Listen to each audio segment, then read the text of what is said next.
దీపావళి పండుగ మనం ఎందుకు జరుపుకుంటామో మీకు తెలుసా? పూర్వం హిరణ్యాక్షుడు అనే రాక్షసుడు భూమిని సముద్ర గర్భంలో దాచిపెట్టగా, విష్ణుమూర్తి వరాహ అవతారంలో అతన్ని సంహరించి భూదేవిని రక్షించి వివాహం చేసుకున్నాడు. తర్వాత వారికి నరకుడు అనే పుత్రుడు జన్మించాడు. అతను దేవ సంతానమే అయినా జన్మించిన గడియల వల్ల అతనికి రాక్షస లక్షణాలు వచ్చి నరకాసుడయ్యాడు. ఎప్పటికైనా తన భర్త అయిన విష్ణుమూర్తి తన బిడ్డను సంహరిస్తాడని భయపడి తన బిడ్డకు రక్షణ ప్రసాదించమని విష్ణువును కోరగా, అప్పుడు విష్ణుమూర్తి నీ చేతులనే అతని మరణమని హెచ్చరించాడు.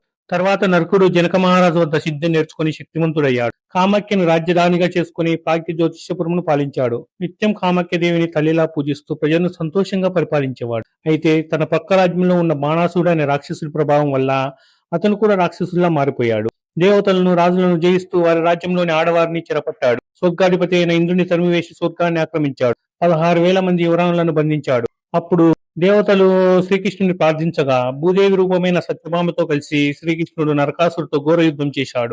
ఆ భీకర యుద్ధంలో నరకాసురుడు బాణం వేయగా కృష్ణుడు మూర్చిపోయినట్లుగా నటిస్తాడు.